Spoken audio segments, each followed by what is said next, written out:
In this set of problems, we're using the normal distribution in order to compute probabilities and percentiles, some other information. So we're told that the weights of Bengal tigers are normally distributed with a mean of 480 pounds and standard deviation 40 pounds. And so the first question asks us to find the z-score for a Bengal tiger weighing 500 pounds. And so to do this, in number 49, I'm going to use the formula for a z-score, which is to take that individual value minus the mean and divide by the standard deviation. And so I get 20 over 40, or 0.5. Now in the next question, it asks if a Bengal tiger is randomly selected, what is the probability that it weighs more than 400 pounds?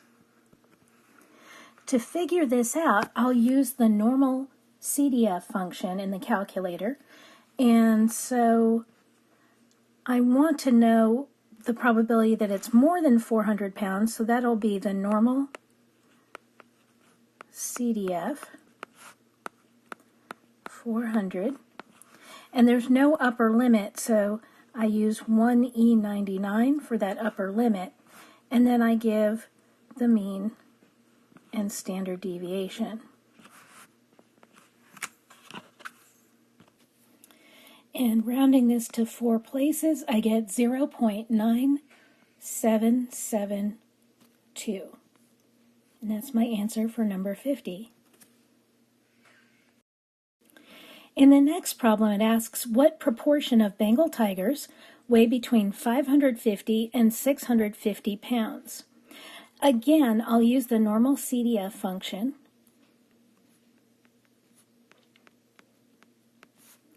And now my boundaries are 550 to 650. Again, the mean is 480 and the standard deviation is 40.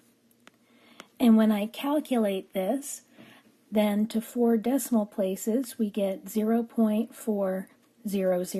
And in this case, because you have zeros at the end, you could just write 0.04. Now in 52, it asks, what is the 30th percentile for the weight of a Bengal tiger? So in order to calculate this, I'm going to use the inverse norm function, because now I want to find the boundary value, and we have 30% in the bottom or on the left. So we'll give 30% as the area to the left. The mean is 480, standard deviation is 40, and this is 459.024. Doesn't really tell me where to round to, so that's fine. And that'll be my final answer. In 53, it says, for a sample of 16 Bengal tigers, what is the probability that the sample mean is less than 450 pounds? So again, we're looking for a probability, and that means we're going to use the normal CDF function. And we want to know the probability that the sample mean is less than 450. So we're going from negative infinity, or negative 1E99, up to 450. And the mean is 480, but the standard deviation has changed now. So that's going to be 40 divided by the square root of the sample size, which is 16. And when I put that into the calculator, then I get 0.0013, rounded to 4 decimal places.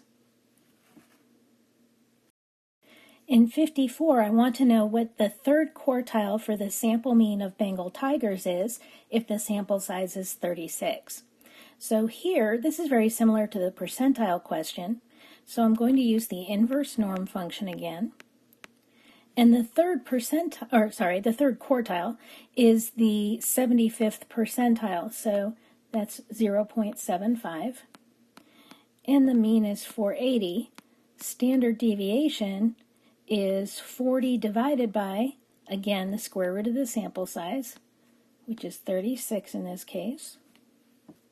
And so this equals 484.497. In 55, it asks what the median is for the sample mean of Bengal tigers if the sample size is 100. It really doesn't matter what the sample size is because the median is going to equal the mean in this case, so that's 480, regardless of sample size. And you can calculate that but using 0.5 and the inverse norm function, but you'll find it turns out to be 480 no matter what your standard deviation is. So that's how you do those problems.